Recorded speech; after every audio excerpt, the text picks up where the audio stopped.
Alright, peeps. I am back for another session of Secret of Mana. We are crawling our way back after the continual technical issues I had with Steam, and I'm now playing the retro version through the Collection of Mana series on the Switch.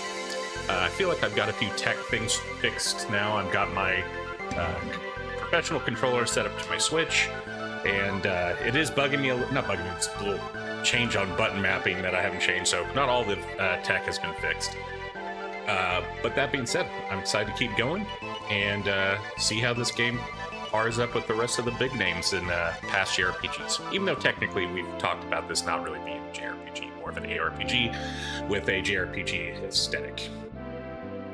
We're gonna kick it off here.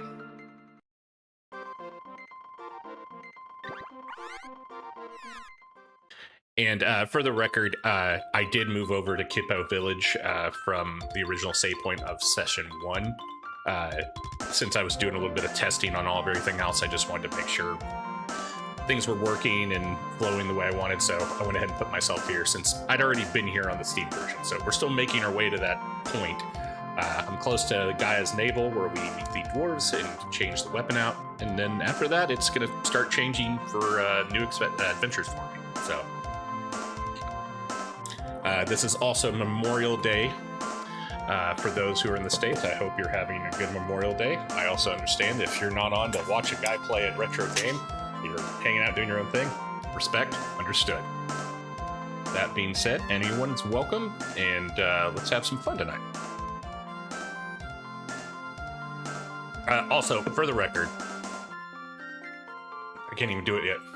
Nope, I'm doing it wrong. Hold on. Easy. That's my favorite character. All the merchants. Hey, Erica. No, you're not too late. I literally just started and did my intro, so welcome aboard. Glad to have you on here. Oh, my lights, too. Man, I am way behind.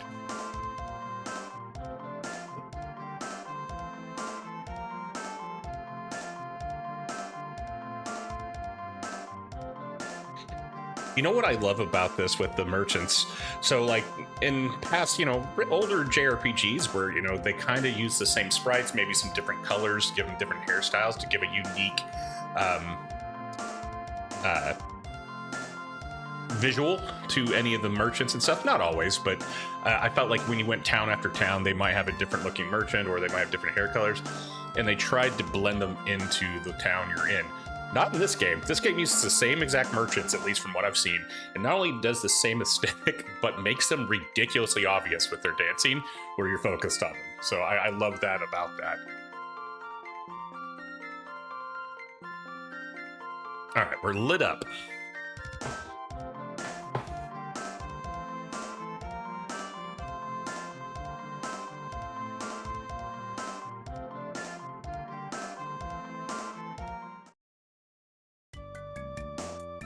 Yep, same sprite except for Neko, who is a special merchant anyway.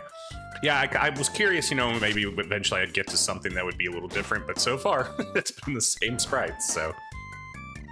But they're not shameful about it. They have a blast focusing on them.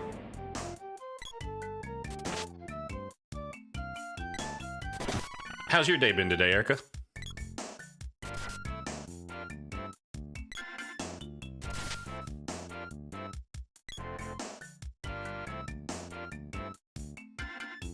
Going up to Gaia's Navel here.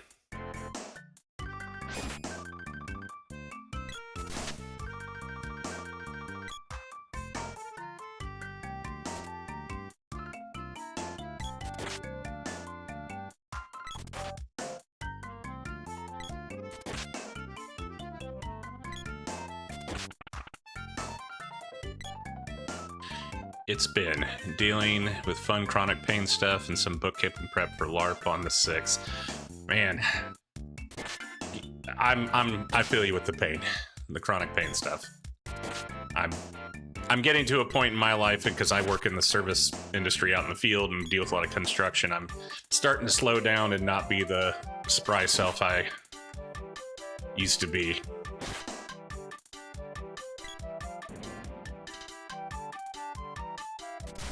Is are you the storyteller again for this LARP, or is that switching up?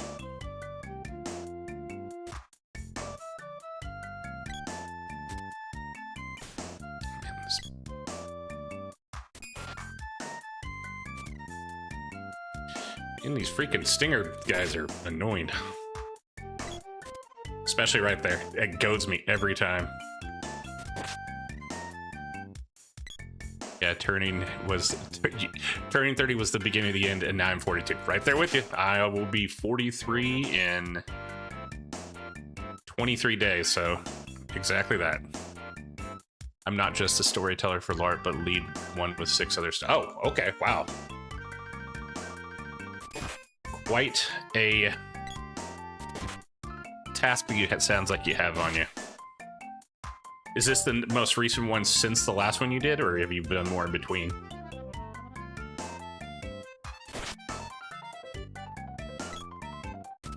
Yep, rapidly approaching the birthday, and just like everyone prior to it, becomes less and less a focal point and an acknowledgement.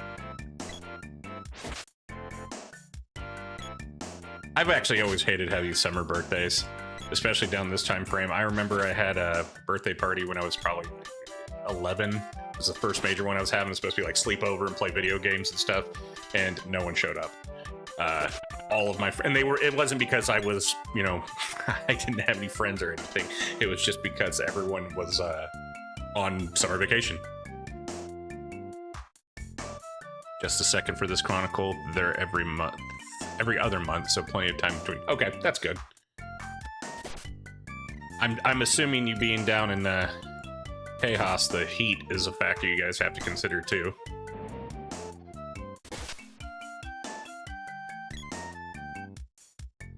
Haunted Forest, Gaia's Navel.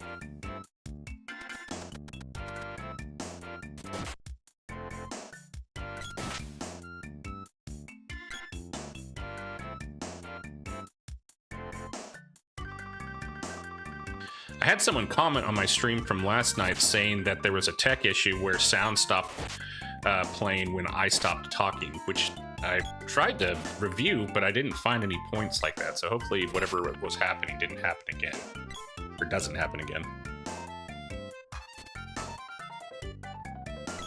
Sort of. This one's generally indoors, so the heat is less of a factor than some other LARPs. But okay, well, that's good. I mean, you know, obviously general safety is one of the factors I'm assuming you have to account for.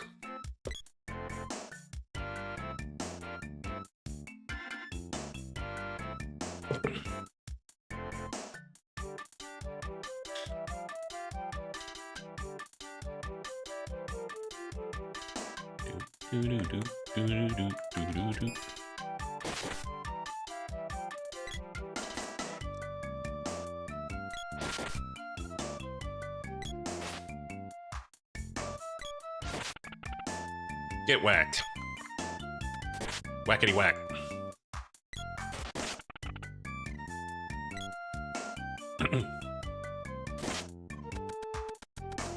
Oh yeah, I forgot I can drag those. Ow, that poison sucks.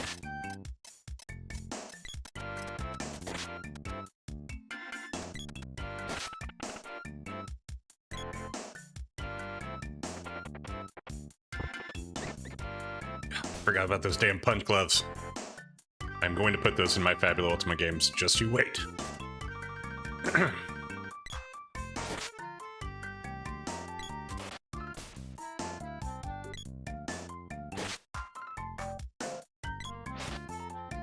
Every time, like, gosh, Josh, like, I don't know how many times I've goaded myself to swinging too early when they're getting up because it doesn't hit them.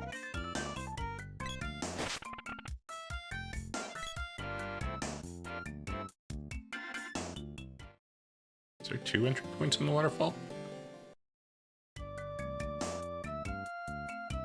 Oh, yeah, there is.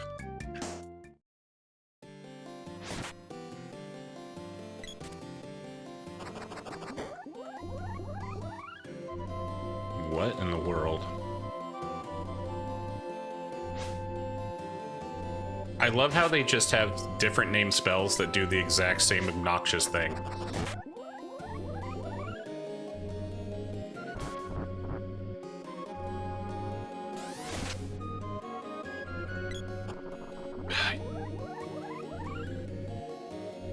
Hey, Michael Metcalf. Think about adding them as well. Hell yeah. They won't see him coming.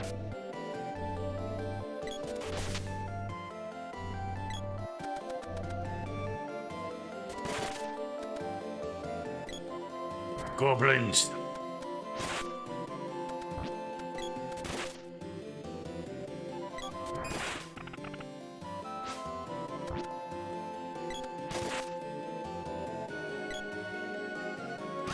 They're also fixed with different items. Oh my god.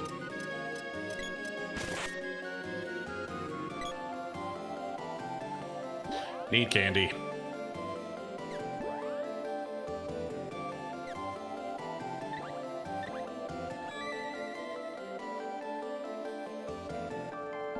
Oh, wrong button.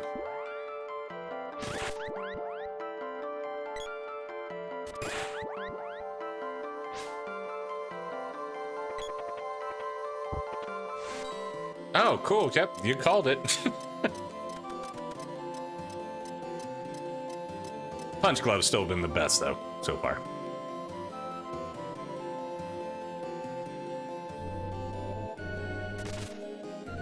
Sleepy Goblin.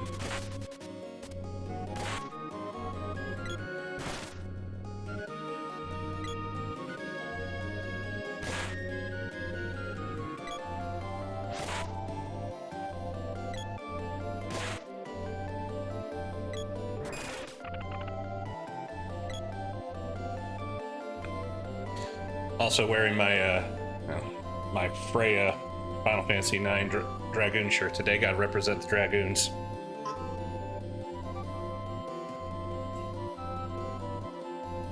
Get my camera back up. Make sure this isn't a work message I have to facilitate. It is not. Great.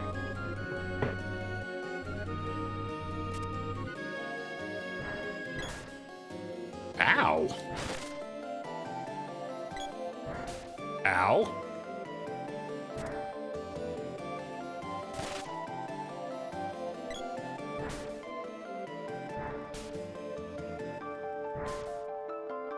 Holy crap.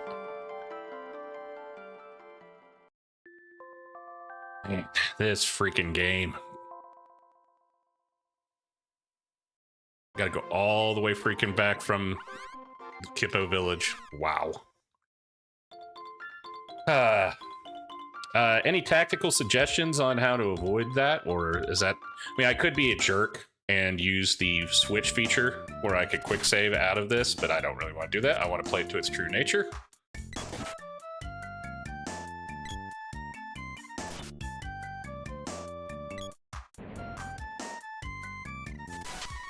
Yeah, I'm going to play it to its truth. I mean, technically I could do this and do a quick save and quick load, but I don't want to do that. Well, I was slapping those goblins around just fine until two of them showed up, and then they just... I guess they do what goblins do. They power in numbers, and they just overwhelm you.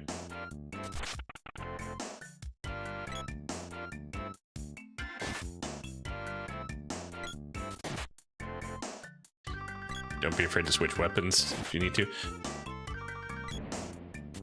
I hadn't seen much of an advantage to use the wooden sword over the spear at the moment. Other than, I guess, as we talked about, I wouldn't say it cleaves, but it does kind of a crescent attack.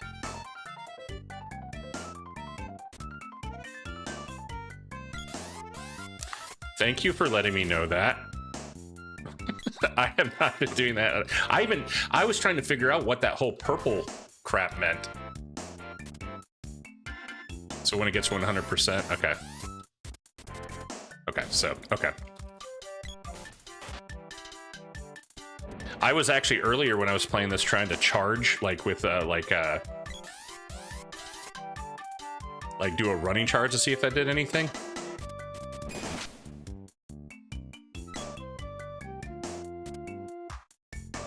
And then of course I have to have 100%. Okay, noted. Thank you for letting me know that. Yeah, swords might be better with cleaving the enemies. All right, I'll give that a go. I've got some good recommendations here. It's not like it's a huge damage disparity either.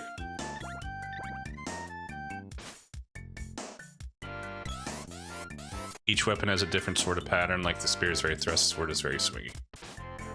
Okay. And I definitely need to make sure I'm pointing in the right direction when I release.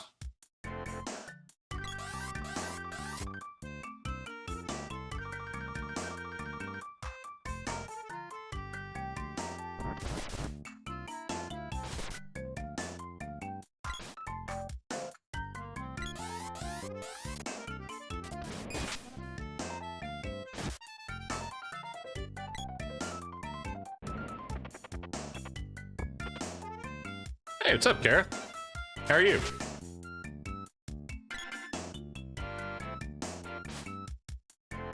Thanks for hopping in and saying hello. I'm currently still learning how to play this game, and have had great recommendations on how to do so.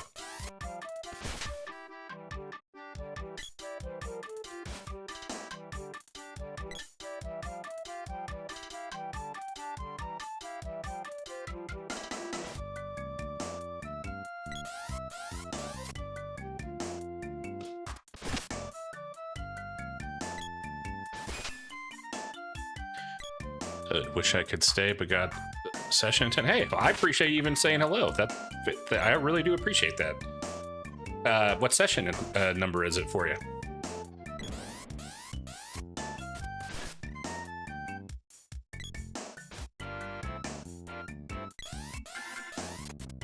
Yep.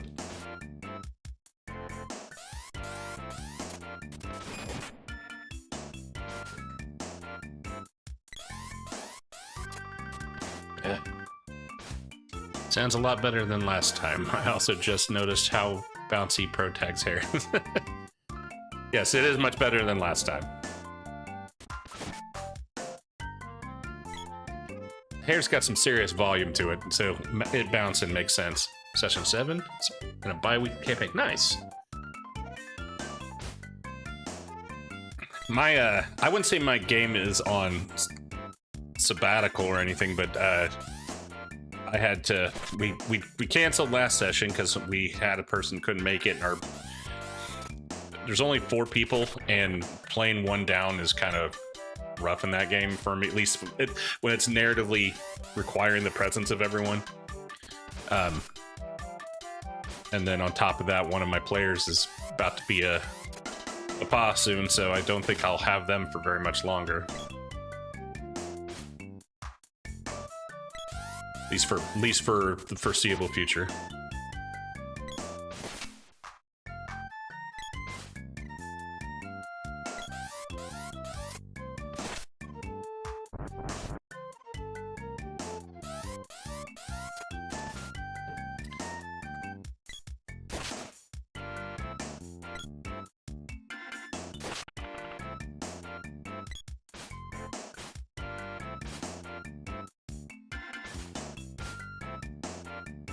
That's another. I think it actually in the Legend of Zelda: A Link to the Past, you could cut grass and some things would appear randomly, but there's just something still satisfactory of just mowing the lawn here with your sword.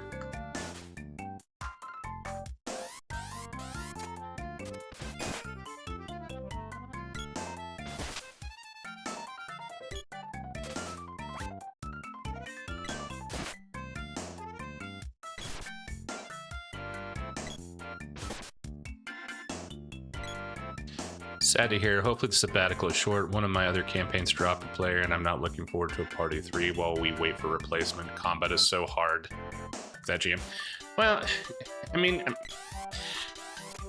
I don't really know the long-term plan for the Fabula Ultima game I'm running. I mean, I absolutely adore my players in that game, but the fact we only play once a month, really, it's hard to feel consistently engaged on it at times. So I'm trying some new things to kind of get people back in their memory banks of what has happened and stuff, so we're not spending so much time recapping and trying to remember everything. So I did say in the absence of that player, I really wanted to run a Final Fantasy VI small campaign that was pre the game. But I also don't know how available everyone would be still. A whole lot of rupees and grass and Zelda. Yes, exactly. It's been forever since I've played any Legend of Zelda game, so I forgot even what the currency was called. The diamond things. The rupees.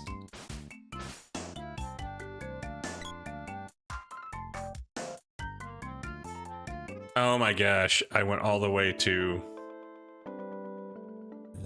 Man, sometimes...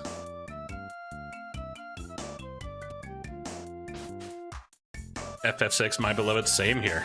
I really want to do a small adventure where it's like they're actually set as part of the Empire.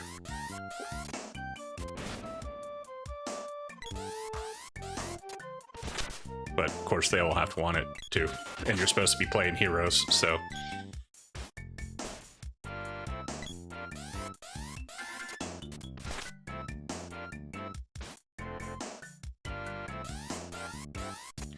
I feel like there's just a lot of story to be told pre-Magitech Project Kefka and Celeste, and like seeing them as like younger, maybe not generals, and like them growing into their positions.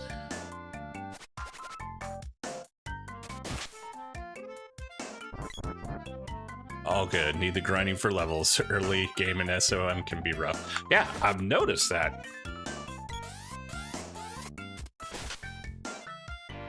Back, we have some candy.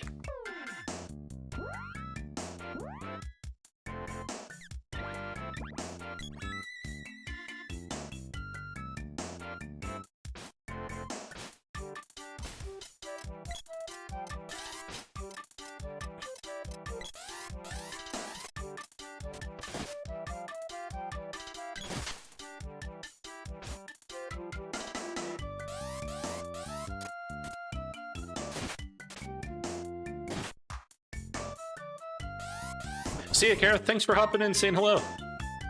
Good luck on your game. Happy Memorial Day to you. Thank you.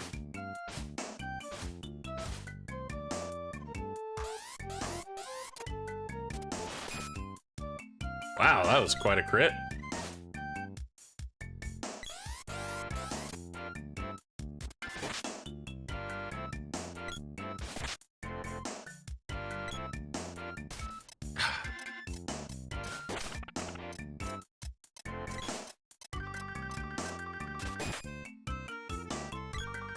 I forgot from Kippo Village, all I had to do was go up.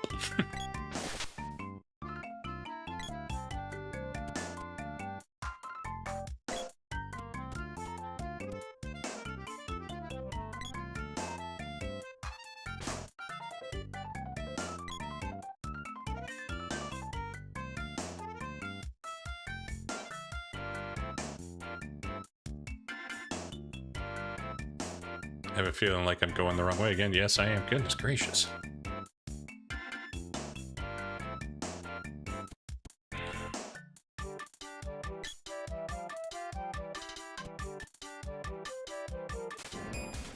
Hate that freaking spore cloud. I will not die to a mushroom. What does a medical herb do?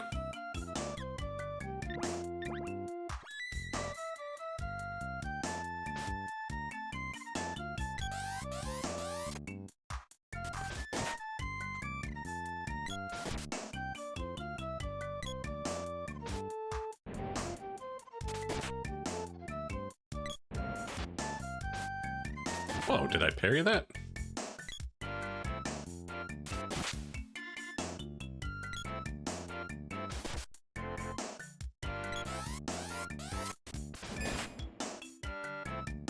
Gets rid of it. Okay, cool.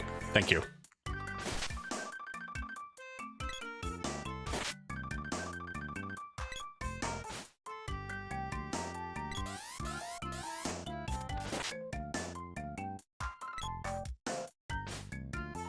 Does anyone know, and maybe I could have looked this up so I've in my Fabula Ultima FF6 prequel-esque idea, I kind of wanted them to be like in the Magitech labs or something during, you know, the formation of them, or the, you know, near their plateau of their successes with the Magitech experiments. I wanted them to go around and just have a small kind of Easter egg of them seeing some experimental things. And in one of these large like vats of water, it's like all dark, and if someone looked inside, they just saw this mini octopus that like stared them in the eye with a scowl. And I was like, I just wanted to do kind of a small Easter egg of Ultros, but I don't remember if there was ever actually any backstory that was manifested about him of like how he came to be.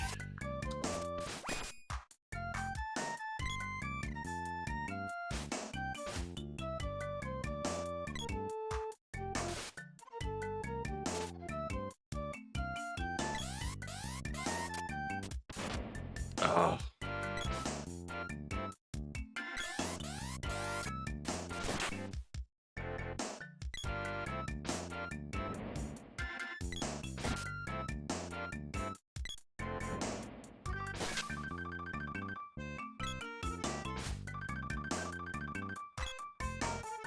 I also want to let you guys know I am still on the cusp of trying to arrange doing our session 0 like world building thing.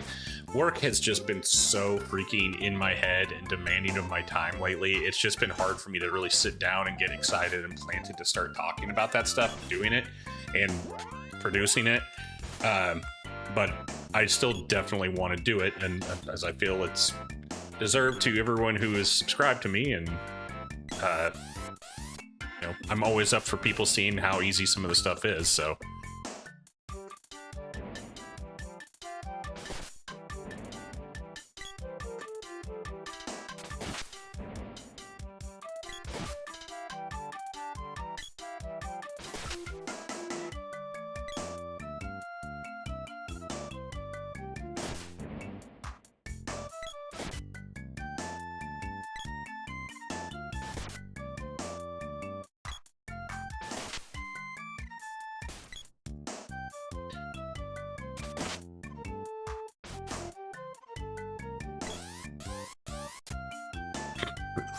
I look for potentially introducing a giant tree in yet another session 0.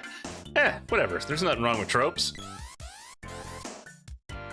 What is a JRPG without some sort of life tree or big druid tree or Gaia tree or, you know.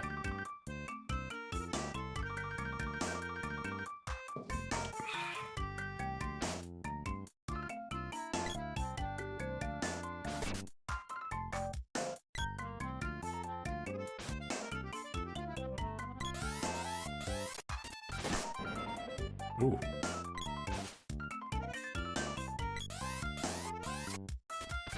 No, I went left. Boo.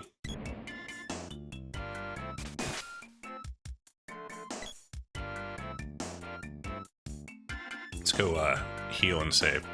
No worries, Josh. I'm still keen to join whenever you get ready. Everything sorted. Thank you, Michael. Or yeah, there you go. Or I'm on a tree.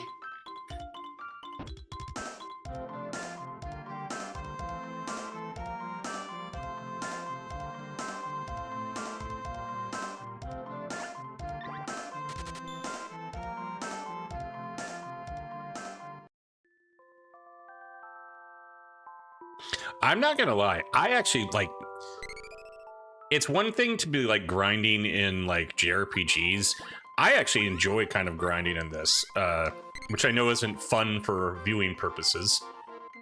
It gives me like MapleStory vibes, which, you know, is a different style of game, but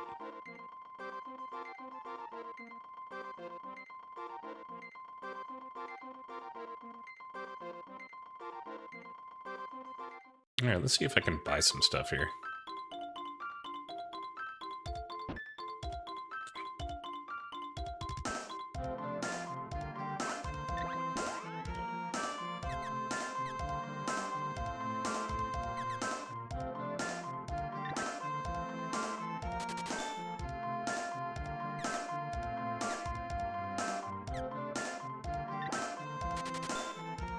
I'm gonna buy a Cup of Wishes. On the Cup of Wishes, do I have to consume it, or does it automatically work?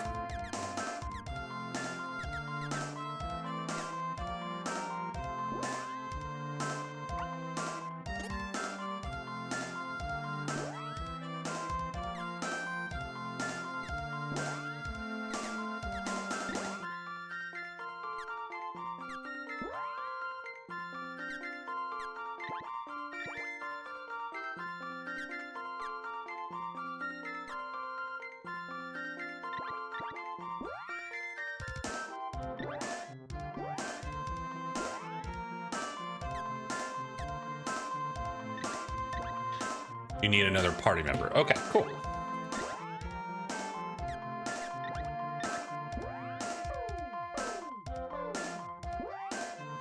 I know you can play this cooperatively with other people. I'm assuming you can, there's like a gambit system or something that sets people to assist you otherwise. Dad owns the store here. He taught me this.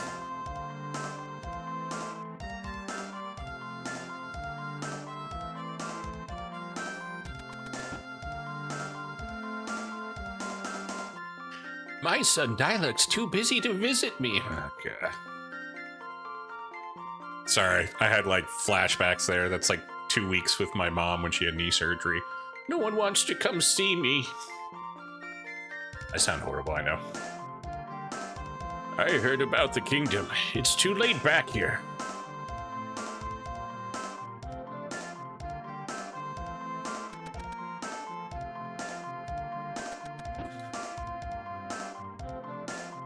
Oh, it's the cannon guy. This is my home. Doll Mrs. is upstairs.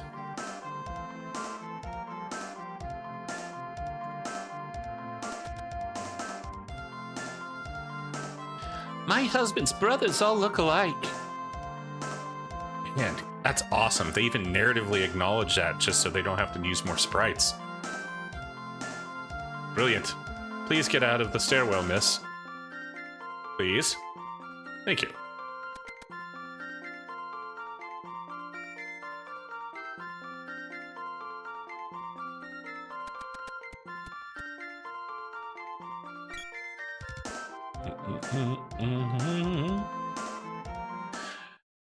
I'm almost to the point where I was on Steam, which is weird because I feel like I've been playing this a lot longer now, but I guess that indicates the difficulty of this game versus the other version.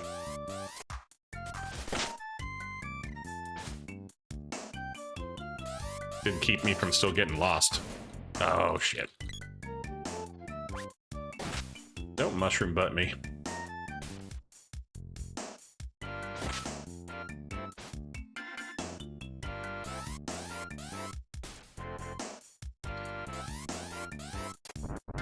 That 2 weeks, my mother choked nearly. Well, I mean, you know why. Erica, the difficulty of this version was it correct? Yeah, exactly.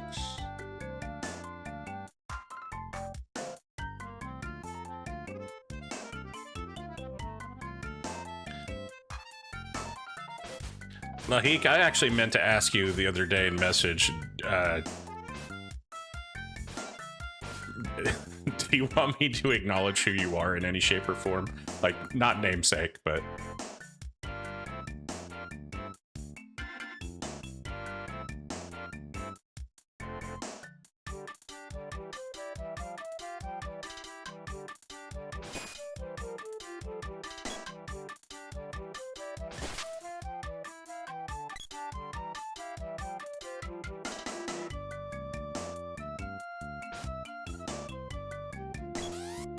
You do not care. Well, for those who,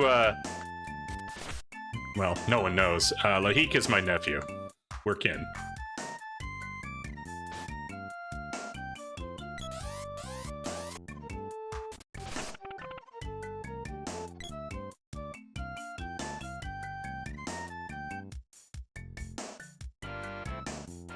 I always try to respect people's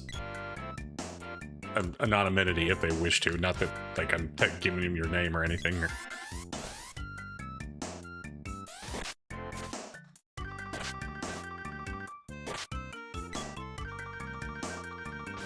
It's the same reason why I don't post any of my Fabula Ultima videos, even though I'd love people to see me play. I don't think it's fair to showcase my friends that may not want to be seen, so I don't. Oh my gosh, this freaking...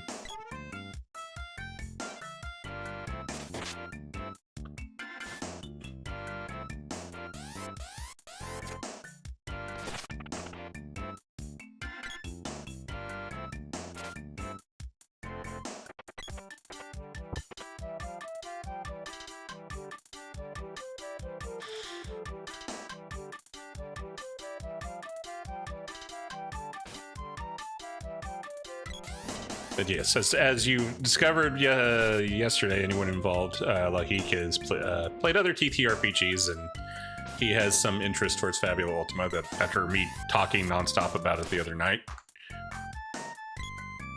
Oh yeah, 100%. I'd record my sessions to show off, but I don't want to record my friends or edit that video.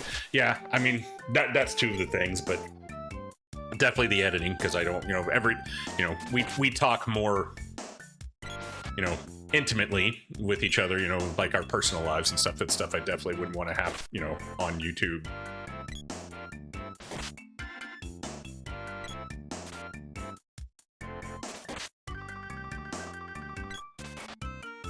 Every freaking time, Josh, those stupid stinger guys get you.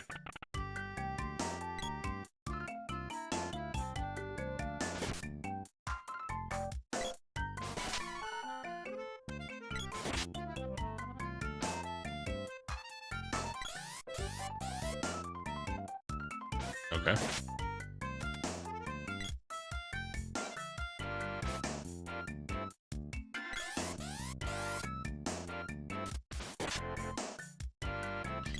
FU question. When it comes to accuracy check of monsters, is it a rule of thumb to get a +1 to every 10 levels? What is it? No, so... Yes. I'm running this off my memory off the core rulebook, but I'm pretty sure every 10 levels they do see an increase on accuracy checks, magic checks, pretty much all checks. I don't know if it's as ABC as at level 10. It might be every, I'm pretty sure it's every 10.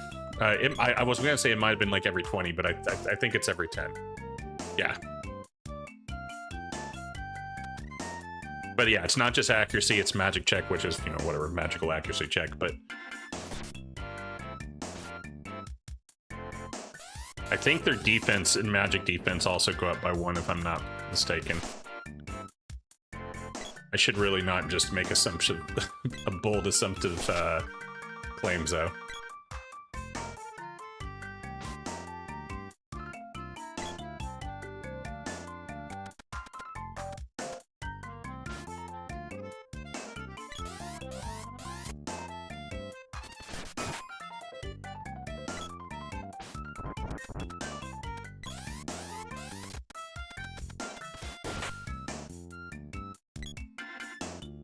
Every 10 is a +1 to magic and accuracy. Every 20 is increased damage. That's right. I think +5.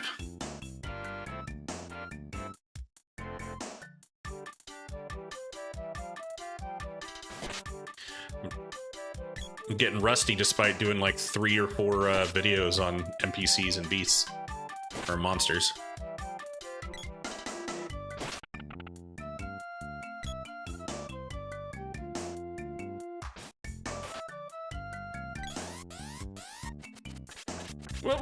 What is the sleep flower shit often?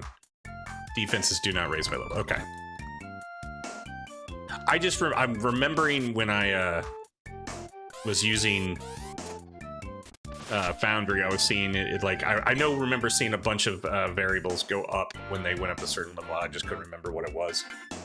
Especially now that they have the rolls system, and there's the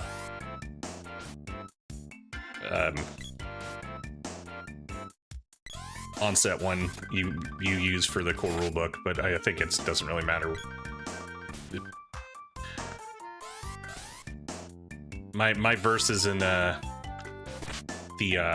beast area is still a little limited.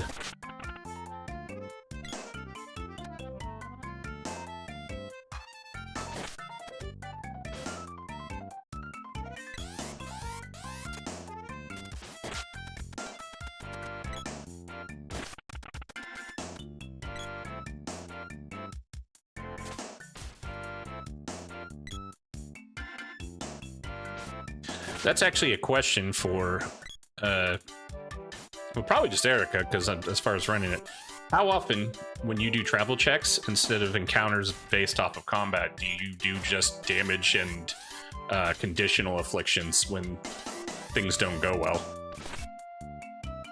I think I would use it more often to just pass time without it always being time-consuming encounters, like in combat, if I played the game more often with my group.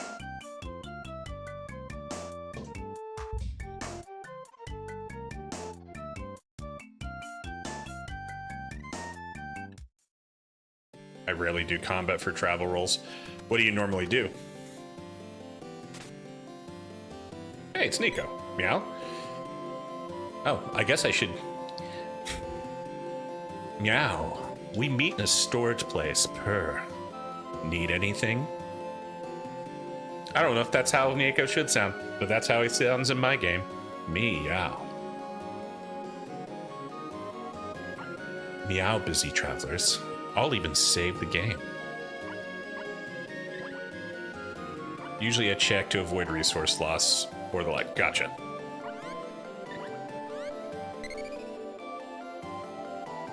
I mean, I promote anyone to do whatever they say narratively, if it does damage or puts conditions or, like I said, of doing resource losses. I'm just curious how often you look to do combat. Royal Jam. What is all of this stuff? I thought the cat was about to start role-playing there. Who says he won't? Who says it's a he? That's just me being sexist.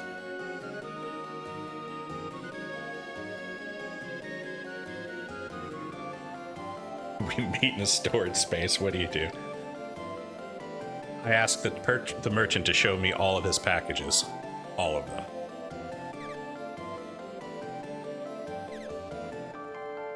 Hey, Salandra. I think in general your idea of doing quick and dirty status effects or direct damage is a decent idea, unless you have a better idea. It's simple and doesn't take time away from the game. Yeah, I look at it from the aspect of your traditional JRPGs with random encounters, because that's what happens in the game. That's how you get into combat a bunch to diminish your resources, your health, and stuff like that. And it's a constant annoyancy. You can't really do that with Fabula Ultima in the combat sense, because you would be spending 2 hours, 1 hour combat all the time to facilitate that. So it just makes more sense for me to utilize that. What is a barrel?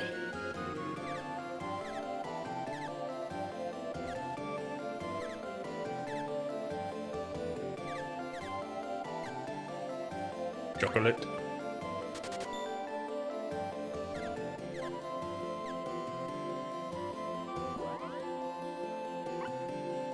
Fabula also doesn't really want to do random encounters with the actual combat minigame. Yeah, I wouldn't imagine. That's so much time.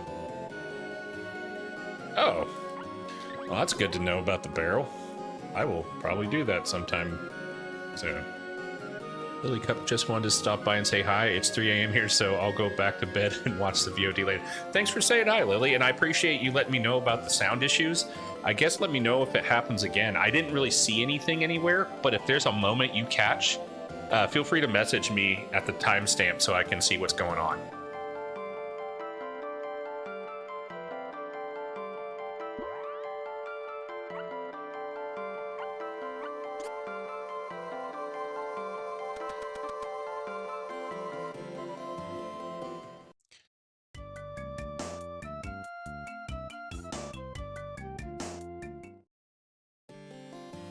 Yep, wrong button. Thank you. Thank you for making your presence known at 3 a.m. That's an admirable devotion that I'm glad you put forth in doing. My players created a Nico in my game who was seductive. Damn Fabula points. Yes, Fabula points. I just noticed a sound issue. Actually, there's this guy who keeps talking over the soundtrack. You know what? I've never needed a moderator in any of my stuff. Don't give me a reason to start having one.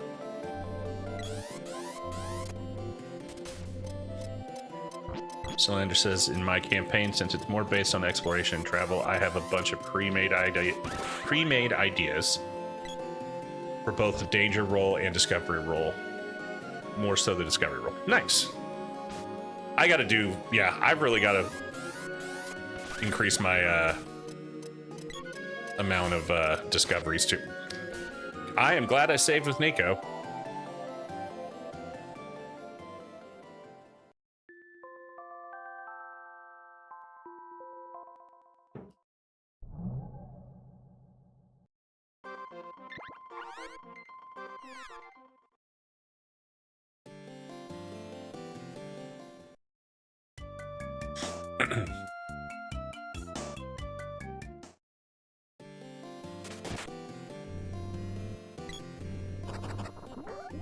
I don't know why I think I can line of sight these guys. I think like I'm some power gamer in this game. There's no rules. I love that no matter where you die, nobody ever finds a trace of you. Hey, look, legit dead. The battle versus the giant mantis doesn't count. Hey, yeah. I died earlier, too, after already making it all the way to this cave before I realized Nico was in the other room, and I could have saved there. So... the goblins handed me my ass.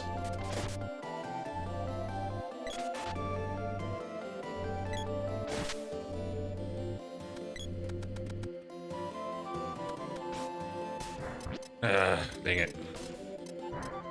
Damn, man, 25? Candy, help me.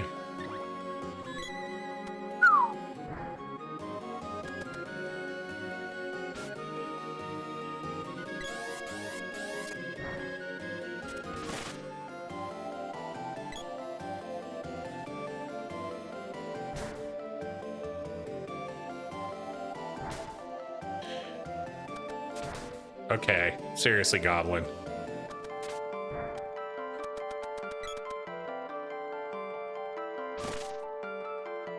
Andy for Randy. Oh yeah, his name's Randy in this, isn't it?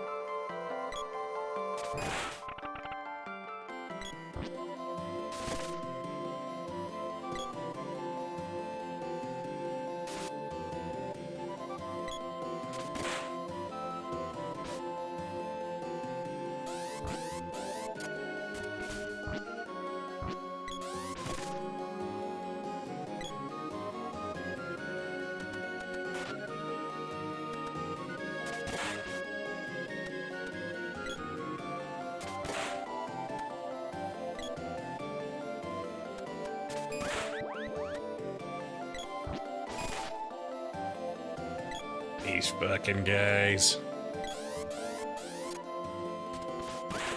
Huh.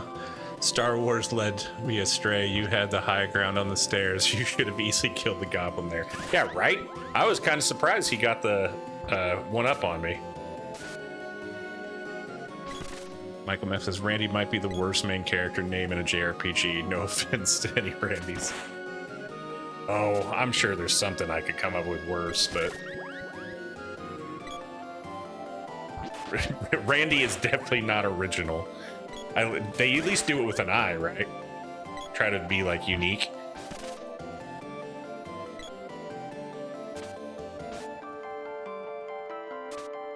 I will kill these guys.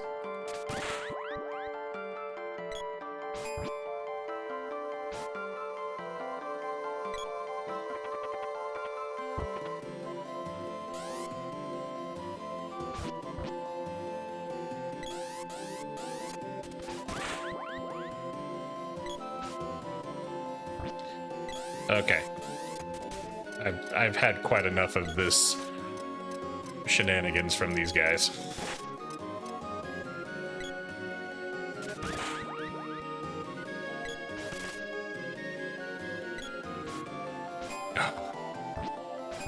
No!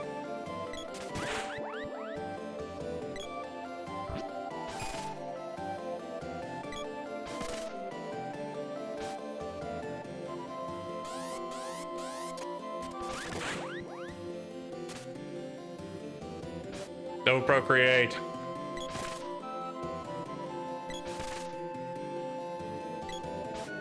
Oh, he made me do it again.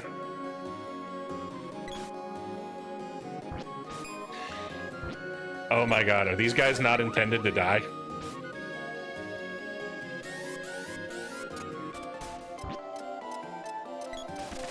I'm going to die to these fuckers.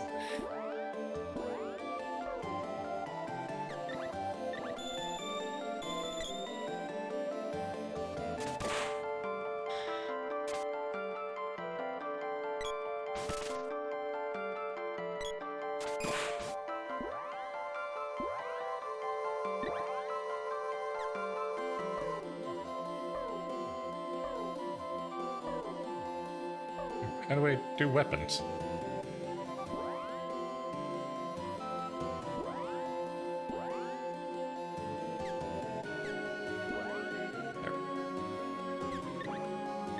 Yeah, you'll die, but you keep the XP and weapon XP, so that's some. Oh, okay, you do.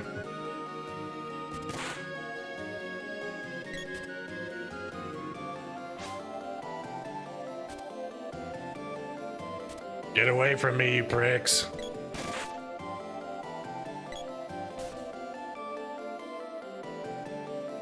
No, I'll just die instead. Yeah, I'm gonna get some more candy from that. Or actually, I don't know if Nako sold candy. He sold chocolate.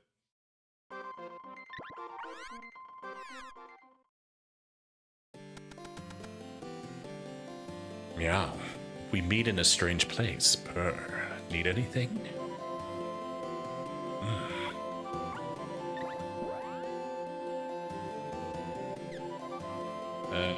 Does chocolate do the same thing as candy?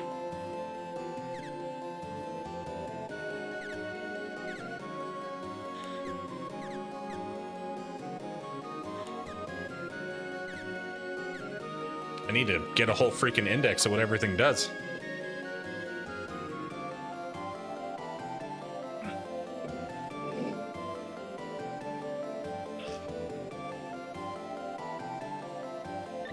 I guess. Okay, it heals more. Okay. Oh, there's candy right there. Wow. Just missed it blatantly.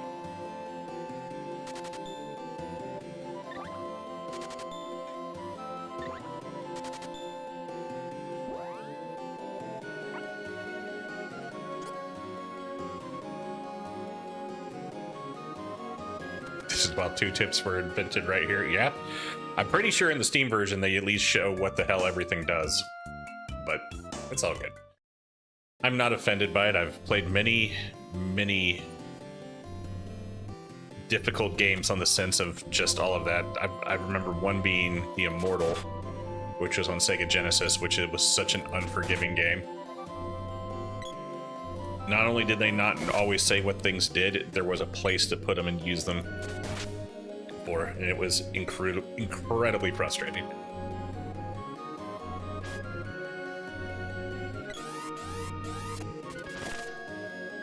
All I'm saying is he was asleep. I should have been able to get the increased whack attack on him.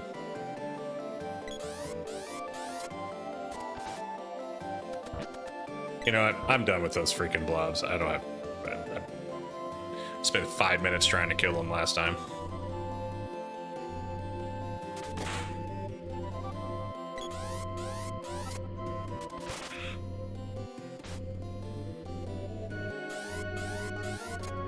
Here's why I died the first time with the duo goblins.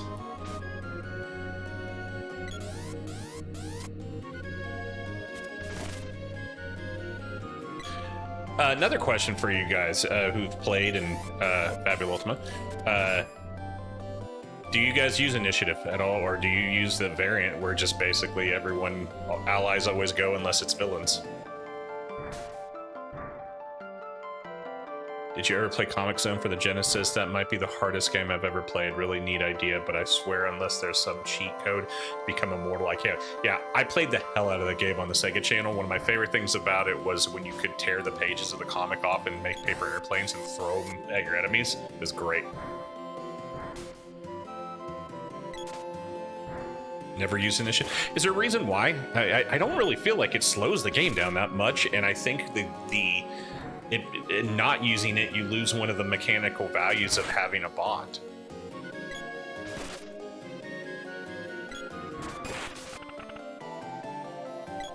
I have been using the new variant just to give it a go. I was just kind of curious.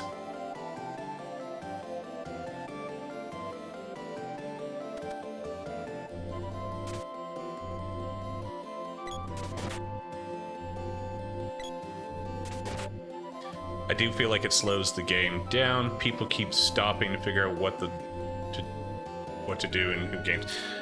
I mean, I could see that. I guess it's like, you know, how well versed you have your players in on it, but it also is how willing they are to be in that.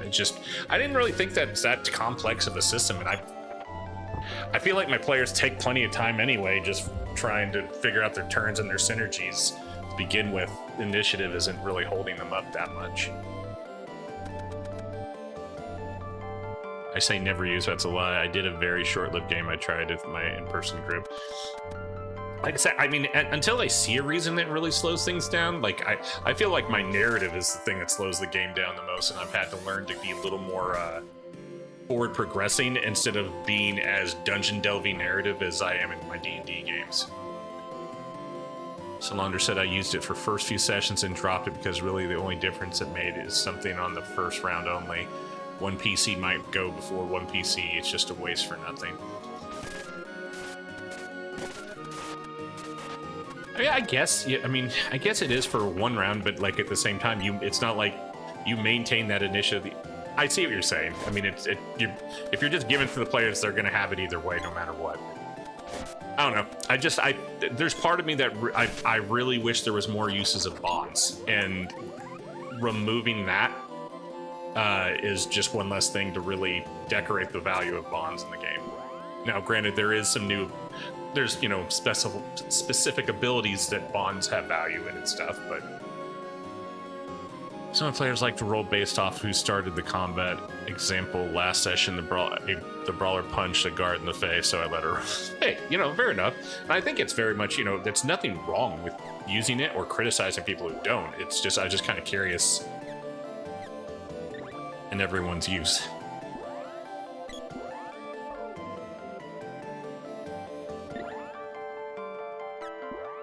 I'm still trying to figure out how to navigate all this stuff here. Yeah, there we go.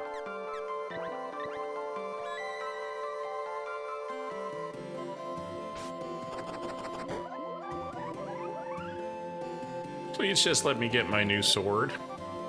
And she used her bond of mistrust towards her ally, so she thought she could call the cops on her. That's awesome.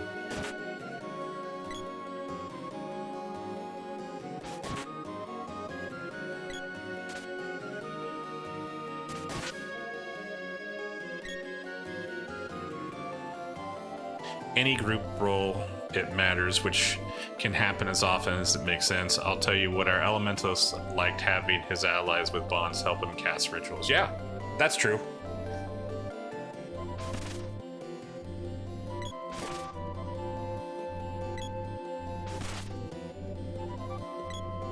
Because, I mean, it is just another group check initially, but and you can apply the bonds to that.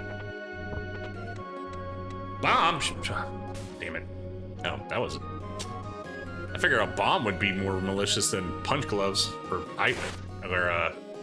poison needles.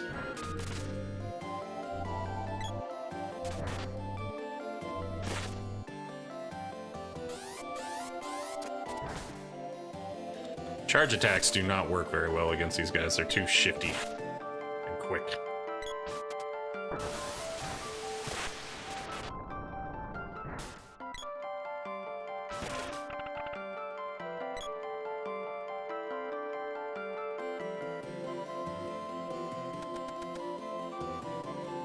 Where did that go?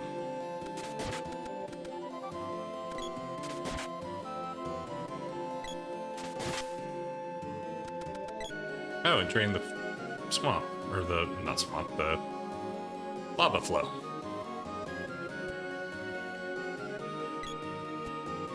Question is, oh, down here, okay.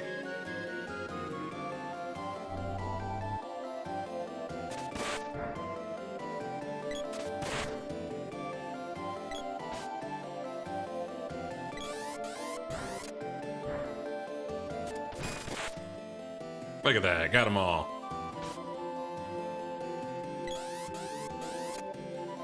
Oh, that's actually another great question when you're saying rituals. How often do you, like, because I've had this conversation in the Fabula Ultima channel, and I was actually surprised Emma responded with this, and it made sense, but also didn't make sense to me. When it comes to dealing with things that, like, are out of combat, that's kind of a conflict thing, like, let's just say an ice-covered cave.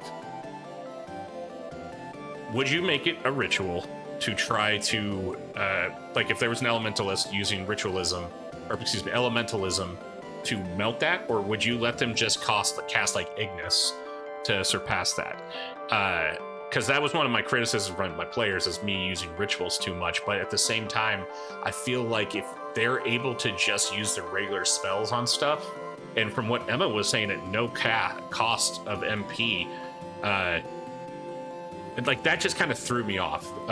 The fact that they're not having to use their mind points to do something not so much trivial, but they make it trivial by just using something that's combat based most of the time. We also found out that it's important to note that you only get the bond bonus from those who succeeded on the group check. So if someone has a +3 bond but fails the DC 10, then they don't apply. Really? I need to reread that. Erica says depends on how important the thing is. Would you mind elaborating on that just a bit, Erica? Just as far as, like, I mean, do you let them use spells and stuff like that to make things more trivial with no cost of mind points? Because I feel like the whole point of kind of dungeon delving is to take a punch at those resource pools. If it's like a big deal that it's blocked off, then ritual. Otherwise, maybe a simple check. Okay.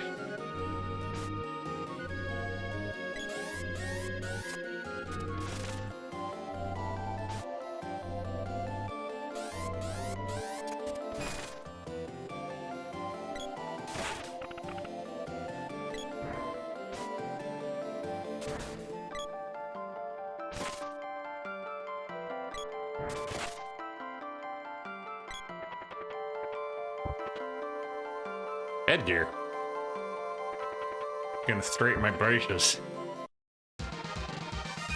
Yep, there's not really a concept of casting spells out of conflict, but being an elementalist, for instance, is certainly justification. I can do simple elementalist things like light a torch. I mean, I get that. I meant just like melting a cave or something. Like Jack, I was saying, melting a cave. Like, maybe it isn't the most top tier thing needed for a ritual, but I don't know. I just feel like because they have the whole formula of rituals to make it where it's like size based and stuff, that's why they're there. And to just bypass it with simple spells seems otherwise. But I guess at the same time, you know, if you don't have those spells at your disposal, maybe that's where a ritual would apply. Something like I burn down the door could very well be justified being an elementalist, then fall back to insight willpower check. Okay, yeah. The listed spells are, as you said, generally combat spells. Sure, if they, let's say it's a single frozen chest and you want to melt the ice, then cool. But if you want to heat the entire throne room, ritual. Exactly. Okay. I guess that's what I was saying was more like, do you worry about the expenditure of mind points if it is something like that, where, you know, if you want to melt the chest or anything.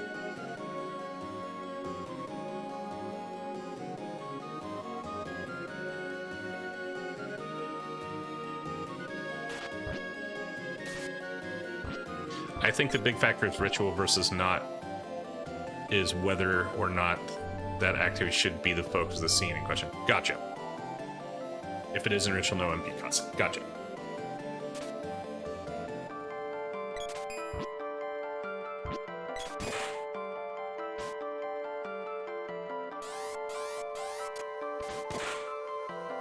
Here I am trying to fight these a-holes again. Not worth my time.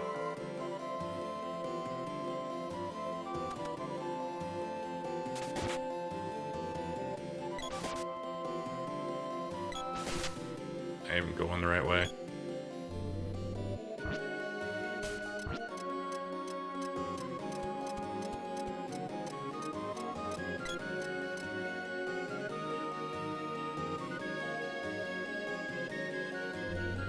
I feel like I'm going backwards. Yes, I am. Goodness gracious.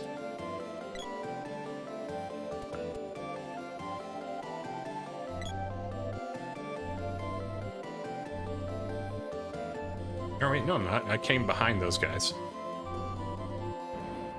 That's the big old nope room over there. Oh, I need to get handy. I got the rope. So I am going the right way, because if I went up, there's that little cavern area the two goblins were guarding that I came up from behind.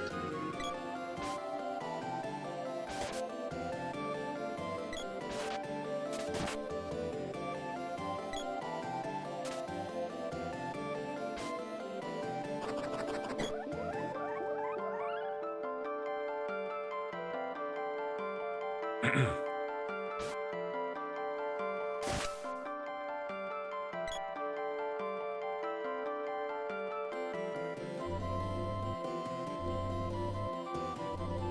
am going the right way, right? Like, I feel like I'm going backwards now, but I know I came up from that cavern from behind on those guys.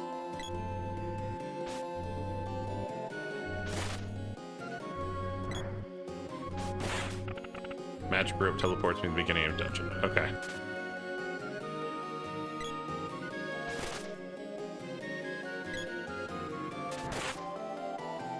Is it a one-time use?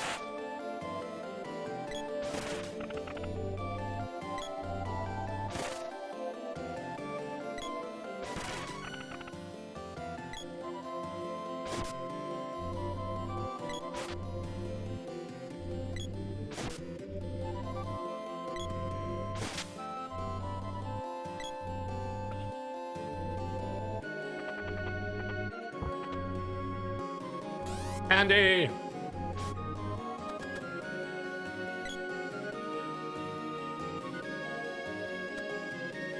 Only the last 2 sessions has one of my PCs actually started messing with rituals, but they've been handy. One was keeping everyone warm in the frozen dungeons, granted +2 bonus on rolls. Nice. Not one-time use. Okay, great. Yeah, I remember when my first few games, my elementalist, like they were having a really shoddy airship, and like some of the sails were still up, and they were trying to catch, basically stay ahead of the Empire and their airships, even though they weren't being pursued necessarily. And like, I think she was like level 5, maybe level 6, and she wanted to be able to push wind into it, and I was like, that's where I was still a little new, and I was like, you need to probably do a ritual to do that. It sounds like a ritual to me to really achieve like how well that happens. But she was way too low level to really justify anything of noticeable effect with her elementalism. So I also realized she didn't have elementalism at the time, she just had ritualism. So You can hear rumblings from somewhere even deeper than here. Sounds like digging. we'll just go with the standard dwarf Scottish.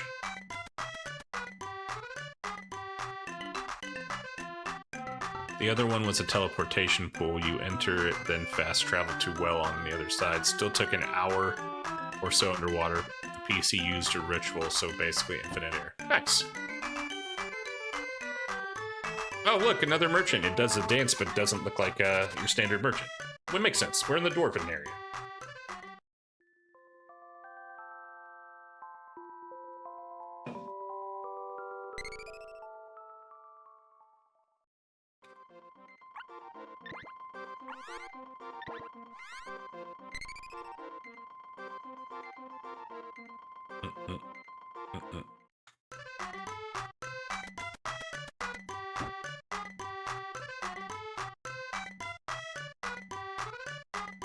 Say, show me that sword. Whoa. It's covered in rust. I'll break it in no time. I am Watts, the blacksmith.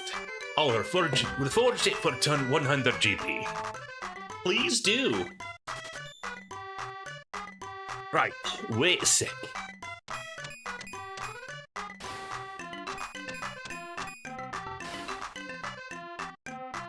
It's done.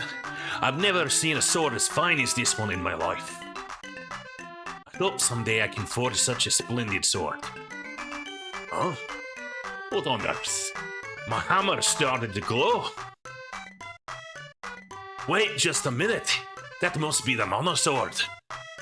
Astonishing. Perhaps the power of the monosword has seeped into my hammer. Great. Think I'll try and make an axe with this. Come back in a little while. Okay. I don't know what's a little while, but... You done yet?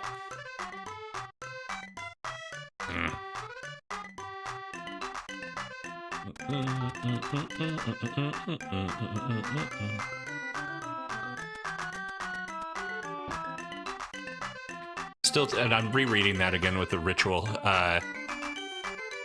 Yeah, I had someone in one of my few games ago. The wizard folk. There's an elite group of wizards that had teleported in to a teleportation circle. My entropist used magic to try to basically erase or like spend back time on some of the runes to make it disruptive and not work, which required a ritual. It's pretty cool.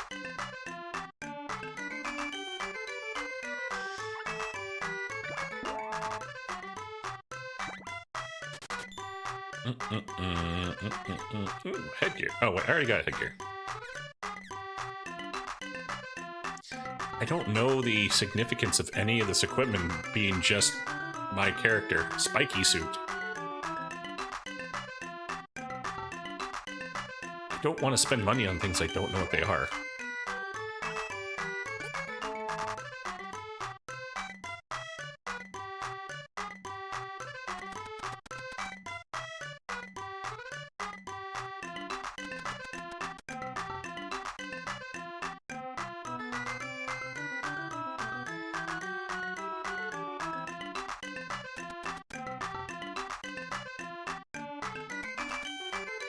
So I'm guessing this is where I would use the rope, because I got my sword.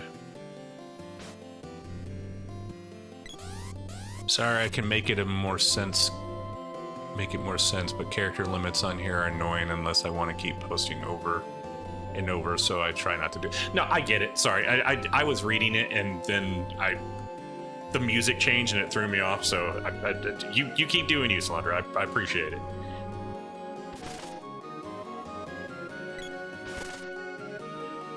I feel like it's not doing much different for be no longer a rusty sword. So I guess I'm gonna need like a hammer or something to split through that stuff later.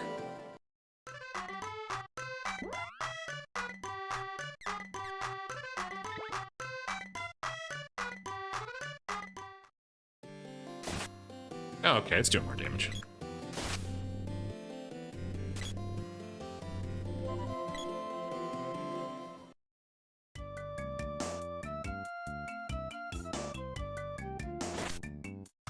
The question is, where do I go now? But I can understand PCs not liking how difficult it can cast rituals, even the MP cost on a failure. That's my PC's biggest gripe, that you can't share the cost when casting as a group. I mean, I would debate that. I mean, I would maybe consider if they had the same class and like we're using the same ritual, maybe. But that even then, that's kind of homebrewing outside the rules. But I get it. Like, why? I don't think helping should change the cost of the cost of it, because the main point of the character should be they have that specialization. So therefore, they're the one that's the catalyst, the conduit, and everything that comes from it.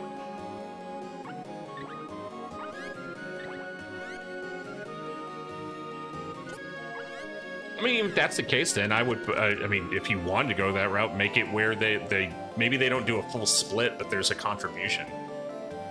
Time to do adventures to get special items to cut down the cost. There you go. Exactly. I forget that's the thing. That's the whole point of side adventures, to do that shit, or to do something significant to make sure they have a, as you said, a specialty conductor or conduit or something that helps with it.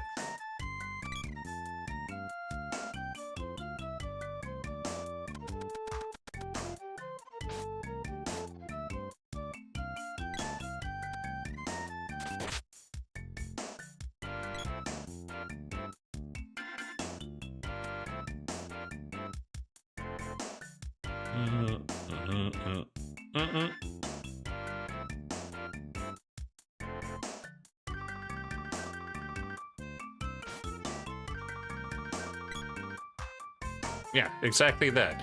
Need to do a big ritual to split a mountain to pass through, but too costly. Time to do a favor for the local earth spirits or something. Or challenge a local earth elemental titan, and he gives you a temporary piece of his body or something. Whatever.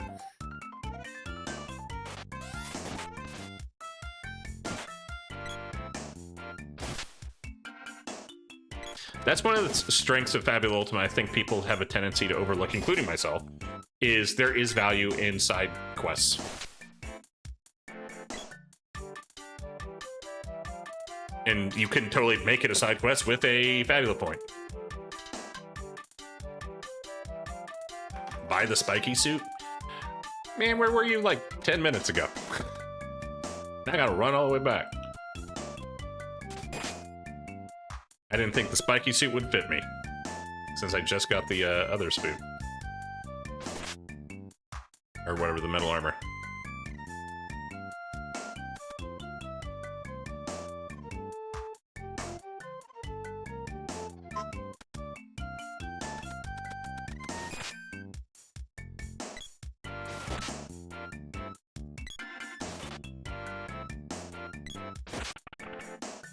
Does Nico sell it, or do I have to go all the way back to the dwarf dude?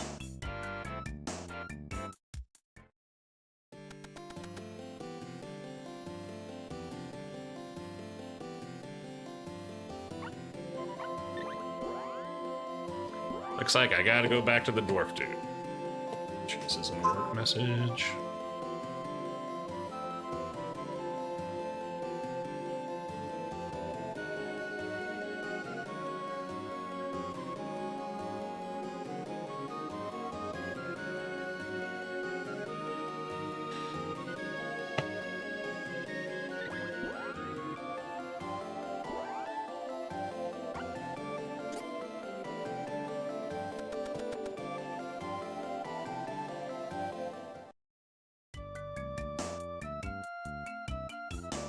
Does it tell you if who can wear the stuff? Like, I didn't really notice that as an option. I mean, I guess I don't even know who the playable characters are. I'm assuming the other character, at least, is the female character that threw a fit that she had arranged marriage. Understandably, that was the case. The one that smacked me in the face at the castle.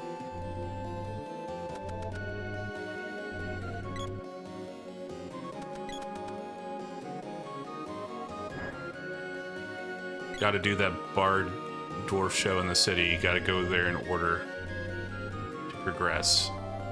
Oh, duh! I totally forgot about the dwarf bard. Thank you.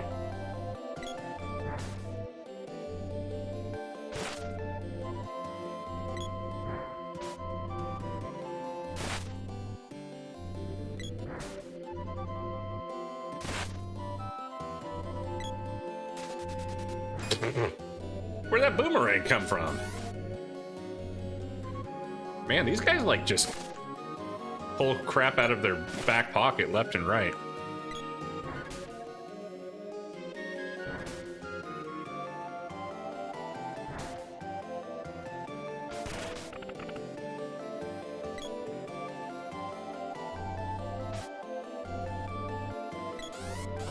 No.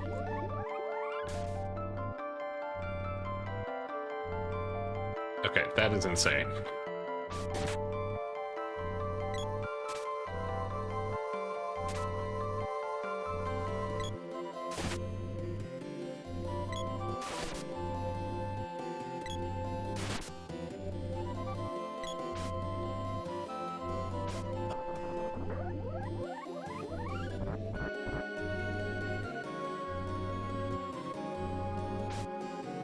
Okay, I hit him. Shenanigans.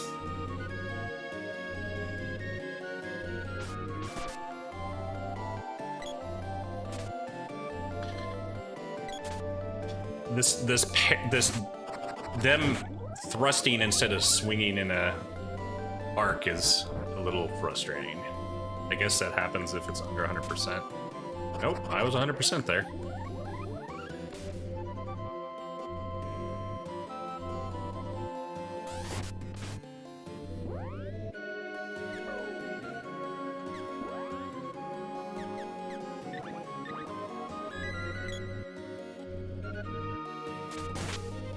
Yeah, get whacked.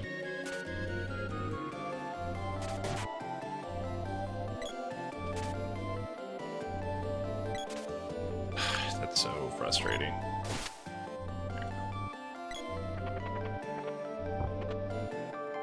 Candy!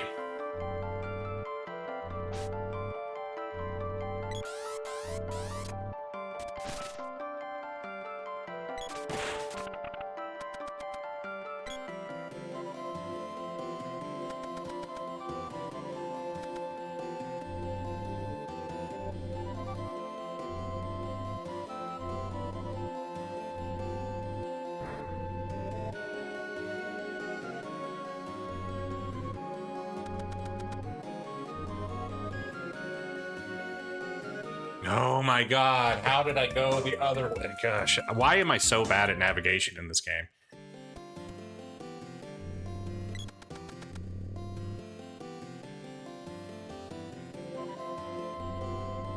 So frustrated.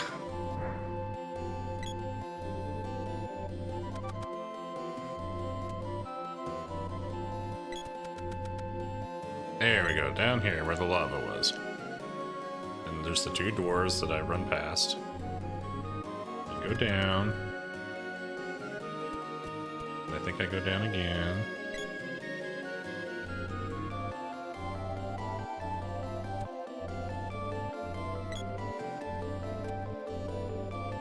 Guess I don't.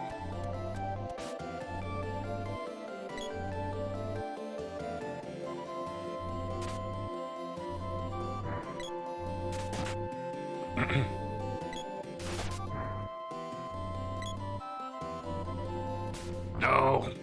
Little twerps.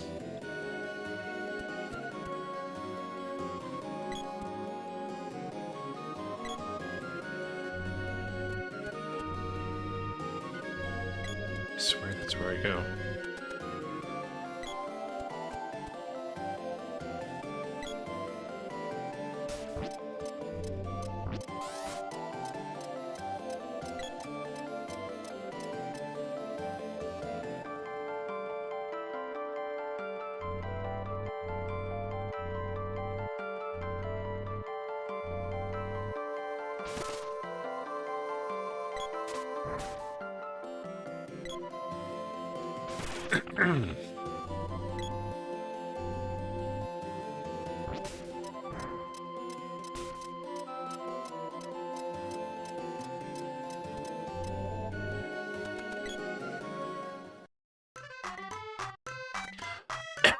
Excuse me.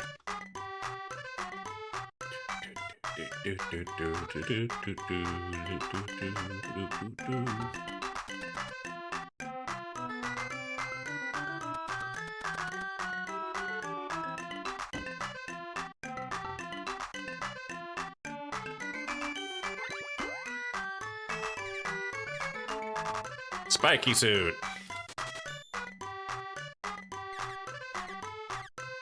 Candy.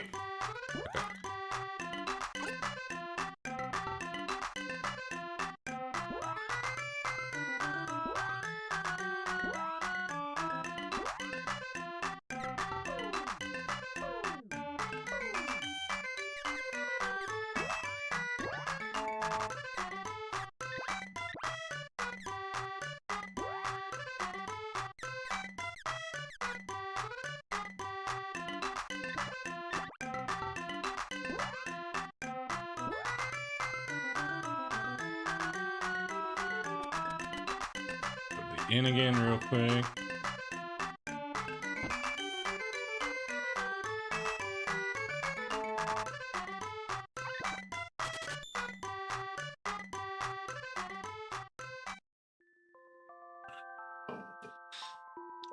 The two times I've slept in here, including the one in the Steam game, for some reason I felt that this place seems so much more comfy being in a cave, even though there was literally an earthquake earlier, and I don't know, I feel like it would just feel cooler down there. But I guess no airflow.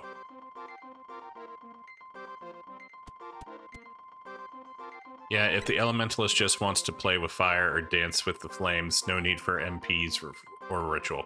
Yeah, I'm cool with that. Yeah, that's nothing needed. I meant for some sorts of obstacles that would require the specialization of certain individuals, but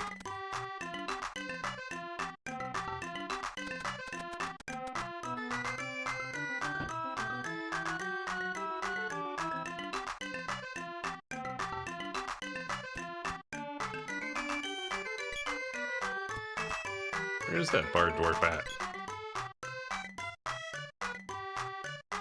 Here we go. Step right on in. It's the Dwarfs Village's world's famous exhibit hall. 50 gold pieces, or GP.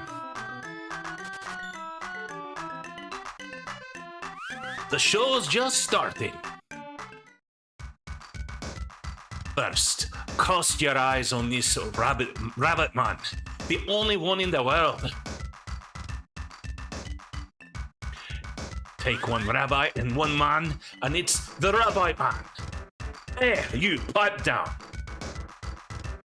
And now, presenting an actual and very rare sprite child. Ooh, ooh, hoo, ha! Won't you please help me? Much tinier than the one in the Steam version. Yes, folks, it's pure tragedy. Weep as you hear its story. This poor child has 50,000 GP debt to pay off. It's here, working off the debt bit by bit. Oh, please, gentle people. Yeah, I'll help it. Rare, most kids I know drink Sprite. You're too young for dad jokes.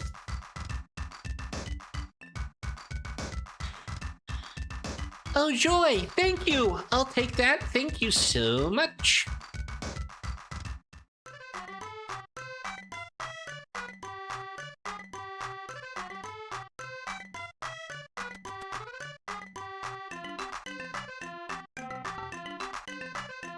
Well, how was that? What an actor I am. That guy wasn't even crying. Well, I wasn't too bad myself. Ha! We're going to make a fortune. I turned 31 this year. Don't worry, everything makes me feel old now, so your age disparity is just a contributor now. I guess you're old enough to be a dad, I just don't see you as one.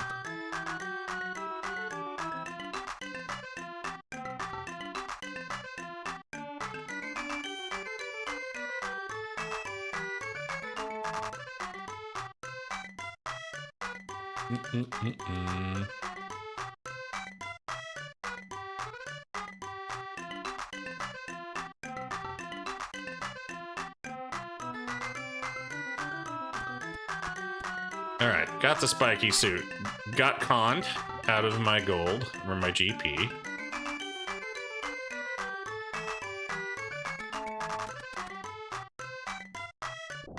There are so many small earthquakes. There again. Underground police.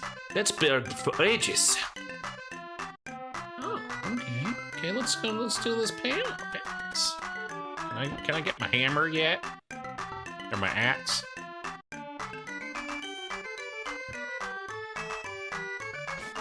I want my axe.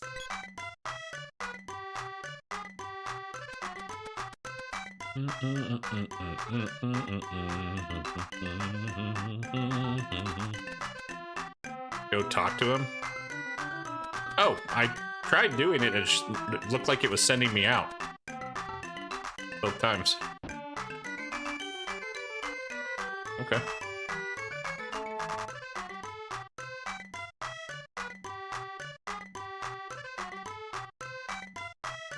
Gotta do the convenient plot element for the axe. I figured as much. Aye! Did you overhear what we just said? Please forgive us. The child really is a sprite child. It used to live in the Sprite Forest, but a flood brought it here.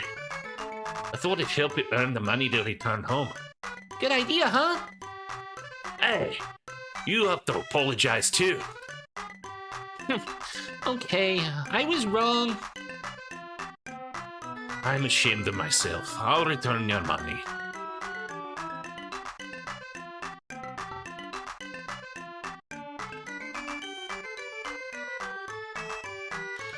So I had to go all the way back just to get my money back if they con me? Ooh,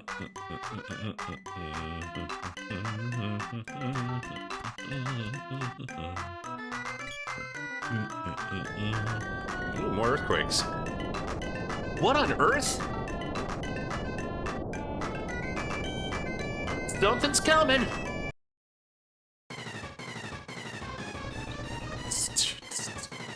Alright.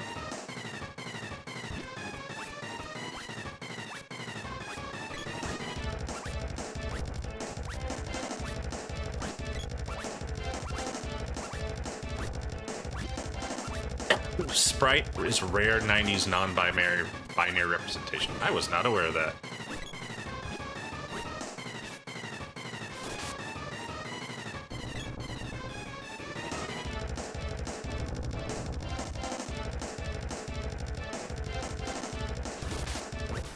Ow.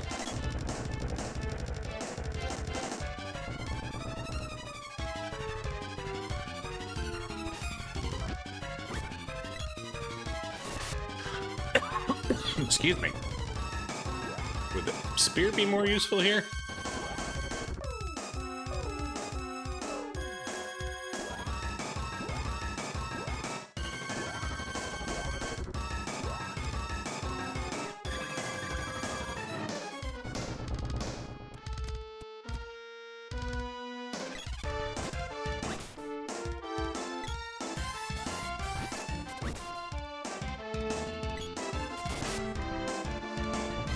SNES translations use he, him pronouns, but Steam remakes uses they, them. Original Japanese is very ambiguous from much. Interesting.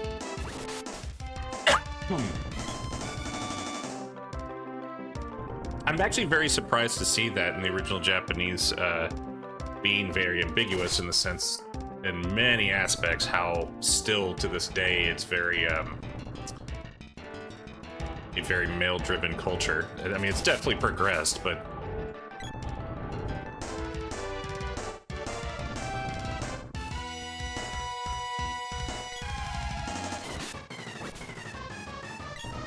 I remember about 20 years ago when I was learning Japanese, my instructor, she was from Tokyo. She was talking about how the books were teaching how to refer to husband or to wife, and one of the main word, I can't remember what it was. It's been so up forever, but she said she didn't like that word because it actually translates to my husband's property.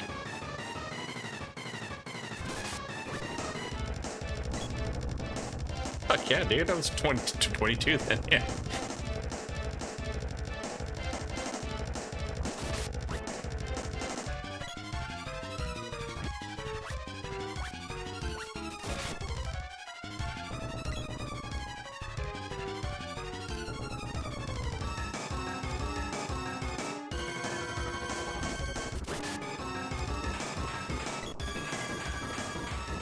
Yeah, I did it. That guy was much easier than that fucking Psycho Mantis.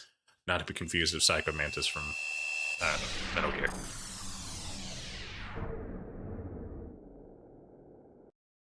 Yeah. Way to go.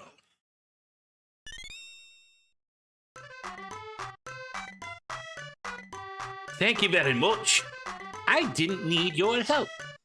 Hey, sorry about that. This child received such a shock from the drifting here it lost all of its memories. It really is a nice child. He plays tricks on people sometimes, though. Come on, old timer. Give me a break. Take it easy. Tropicolo broke out of the sealed palace. There must be a way into it. Well, how wild and crazy. You got a mono orb for the spear. Yeah, look at that. Progression. Forgot what the orbs do as far as increasing the value of the weapons, but... What? Really? I'll go now. Right now. Not alone. The palace was buried. There must be tons of monsters by now. Would you be so kind as to accompany the sprite to the palace? Yes. What look? Did you hear that, little one? Okay. Hey, brother. Brother? My name is Voices. Or Randy. Okay, say why don't you name me too? That'll make it easier on you. Not Marl.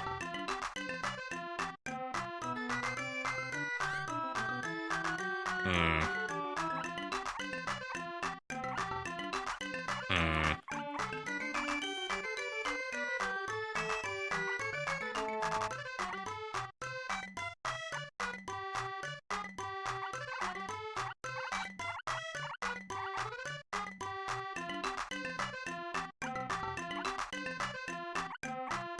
Nope, not Coker. I'm gonna name it Shasta.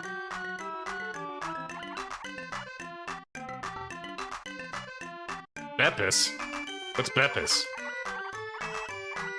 Fine. I'm appealing to the request of Erica since I was so disregarding of Marl throughout Chrono Trigger.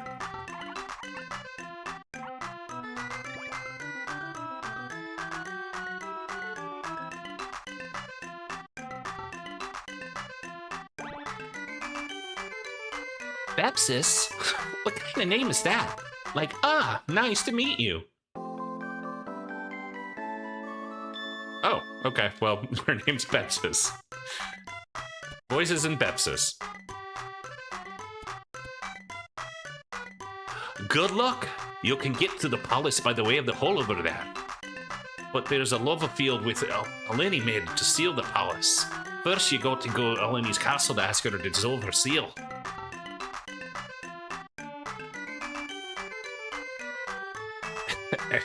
Eleni used to be a good witch, but she's not anymore. Eric says it was not a serious suggestion. Oh, why are you doing this? I feel like I'm always punished for trying to, like, support your suggestions. It becomes the go-to fake name for Pepsi in comics and games too. Oh, it's Voices and Bepsis now. Go north to the haunted forest and find her castle and ask her to open the seal. Here are a bow and arrows we found along the little one. Take them. Received Chobin's bows and arrows.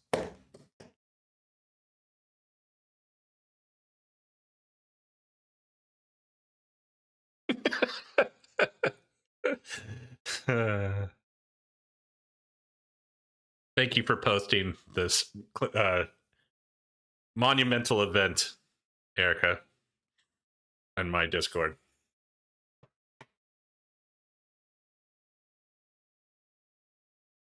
That reminds me, what the blacksmith was looking for you. Visit his workshop. Okay, yeah, give me an axe. Give me an axe.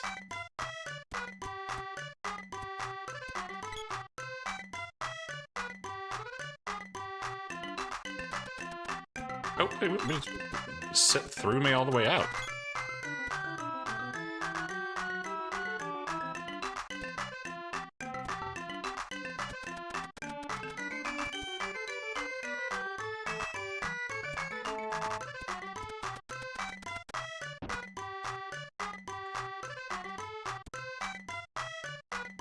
Well, I tried making an ox, but it's no good. Wonder why. Oh, wild. Watts is also done making stuff. How unexpected. Yeah, it's weird how games progress in these JRPG styles. Got a boomerang, huh? Wait, I know. Try holding this axe. That's it. Mana power in these weapons doesn't work until you hold them. This axe might be mighty special. You could even smash a boulder with it. Take it with you for 100 gold pieces. Okay. Or GP, whatever. Ambiguous money. There should be more mana weapons to find. Bring them to me. They need to be forged to release any mana received from the orbs. And only I can do it. Now let me show you a shortcut.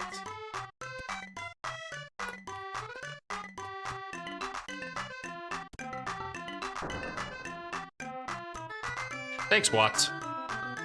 This will make it a lot easier for you. Feel like you were being a little, I don't know. I feel like you should just told me that to begin with. Guppy piles.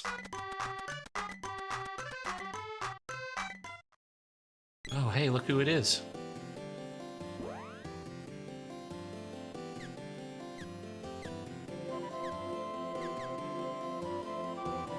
So, ox.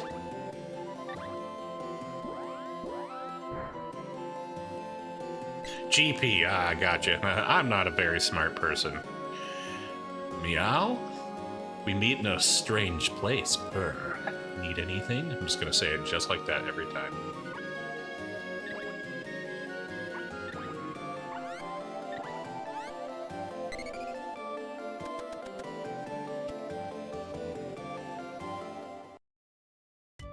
Nico the price gouging cat. I mean, cats can be assholes, so that does not surprise me. GP equals girl points. Okay, I'm trying to be ambiguous here and be respectful across all, but sure, you can have that.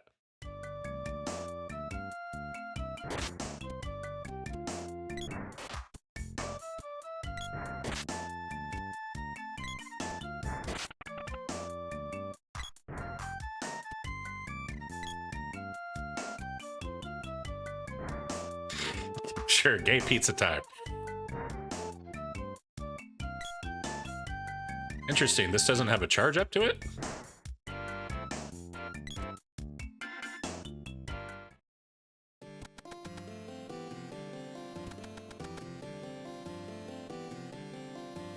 Do I need to go smash those boulders that were the stone I couldn't get through earlier?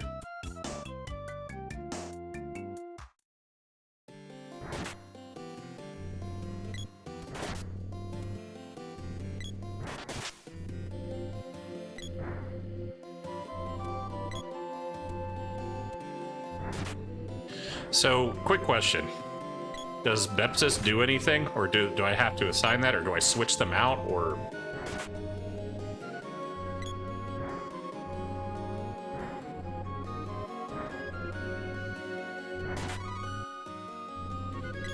Or does it, do they just level up based off of my own efforts? Oh, there he goes, finally. Gotcha, okay. Gotta get the... Well, I was charging with the spear without the mono warp.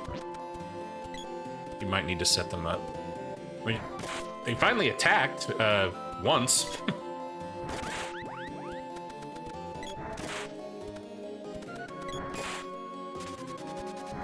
Yeah, that's weird.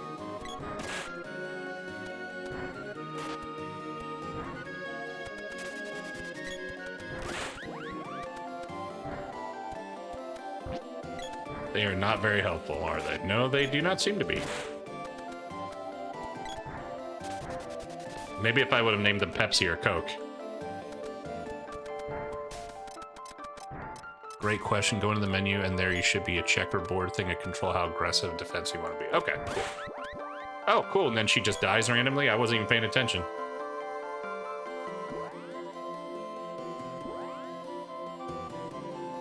Yeah, what is the deal? She's just... Or they just, like, freaking did nothing for, like, the whole time and then just got destroyed.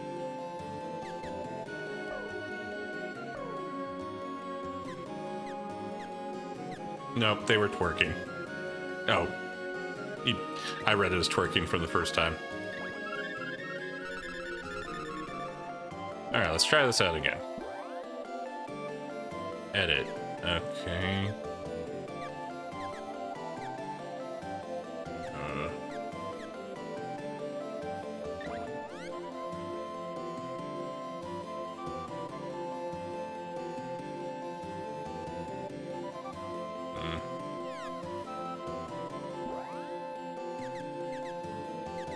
Targeting? Oh my gosh. Action grid. Okay.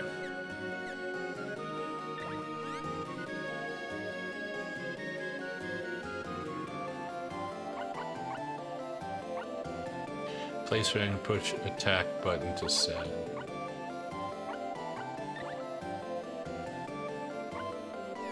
I have no idea what I'm doing here.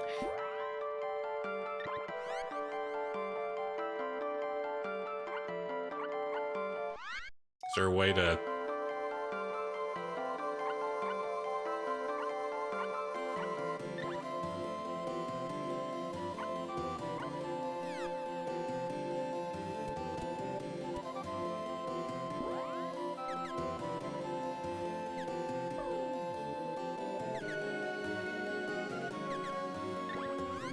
Oh, okay. Y is one menu, X is the other. Okay.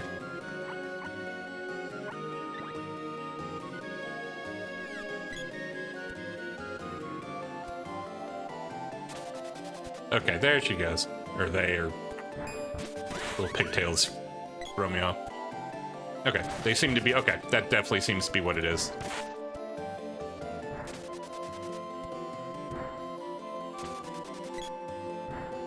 Man, even with a partner, I can't freaking take these guys on.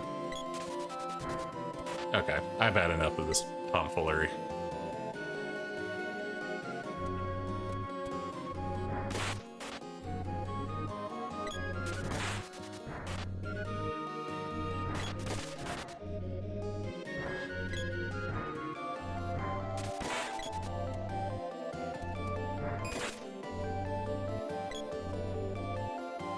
From my understanding, they got rid of that entirely from the Steam version. Interesting. I did remember seeing that there was some sort of setup for, like, that's why I was asking if there was like a gambit system, because I remember seeing something like that. We didn't get far enough in to utilize it.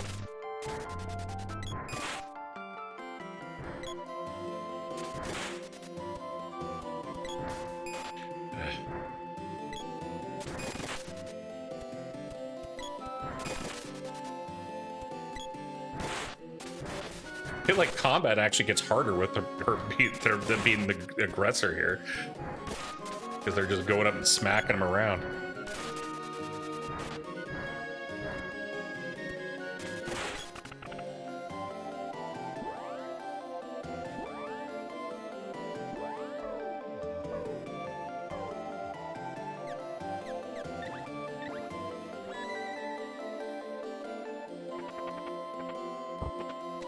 No!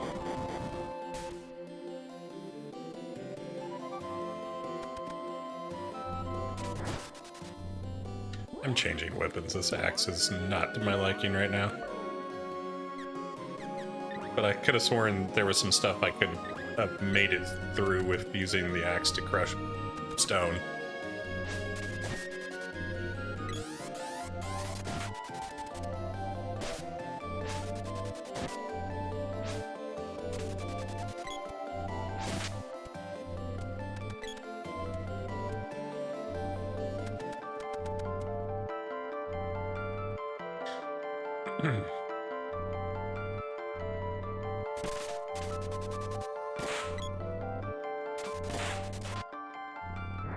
Okay, so if they hit, it's kind of stun locked where I can't hit them, so that's worth knowing.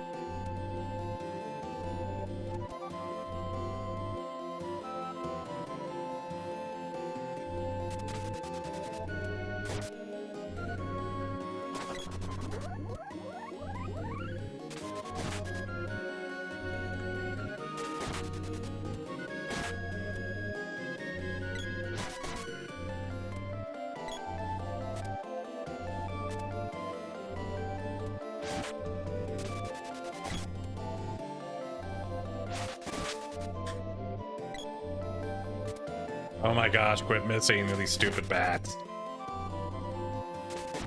Going back to the sword.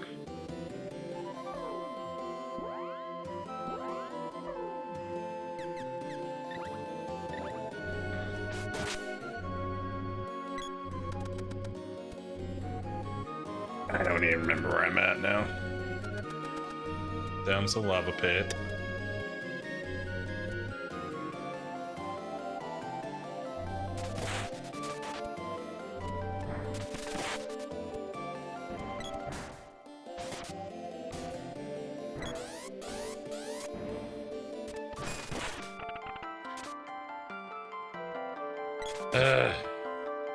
Man, felt like this game was going to get a little easier with the assistance of a individual, not the other way around. Maybe it's because I made him too aggressive.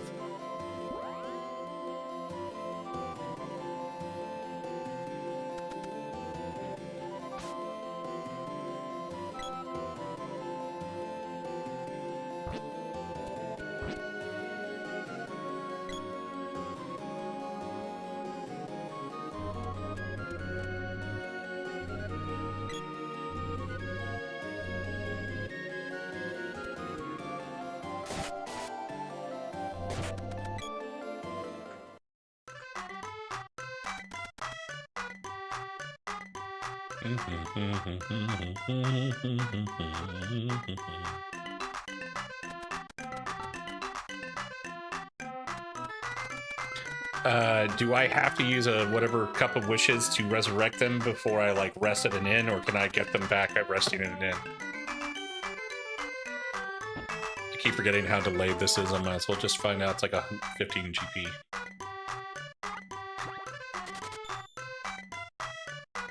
Good night, Holy Spirit. Okay, it's not going to bed, so I'm assuming they're not resurrected. Oh, okay, cool.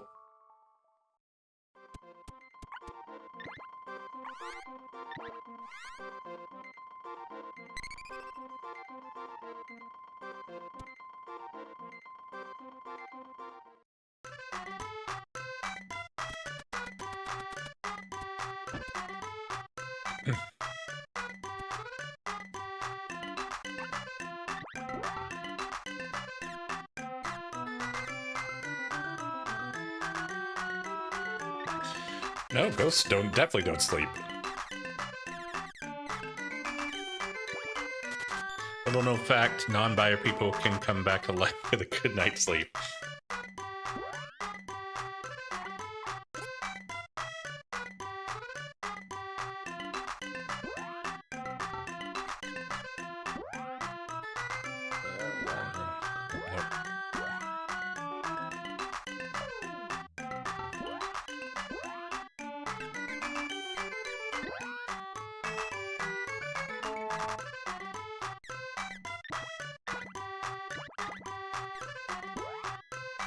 Oh, cool. I bought a mid-robe and they're already wearing one here.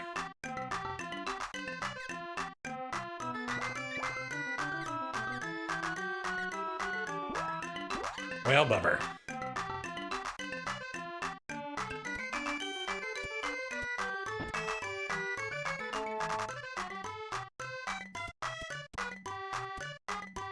Where did I see those stones?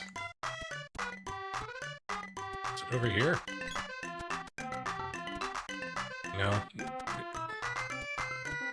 It may have been actually the ones he let me in through, now I think about it. I just felt like there's somewhere in this cave, this Gaia's navel that otherwise I needed to get through using something to crack it. But I think that was it, was what he let me through. So if that's the case, that being said, I think this is a good time to call it. I finally surpassed a little bit where I was on the Steam. Seems crazy it took this much longer to get through here, but I guess the difficulty of the game and the no mini-map and my ass getting handed to me about 5 times contributed to that. So I appreciate everyone being part of the stream again and having a lot of great conversation about their experiences with Fabula Ultima and seeing my grinding, infinite grinding still not benefit me in any shape or form. There are some stalagmites in the caves if memory serves. Okay, well, I'll check it out on next time. This is a good stopping point since I got the now notoriously named Bepsis thanks to Erica. So everyone, have a good rest of your Memorial Day. Rest well. Get through the week again. And we'll start continuing adventure. And hopefully I'll start getting some videos out soon. So the rest of you have a good night. I'll talk to you soon.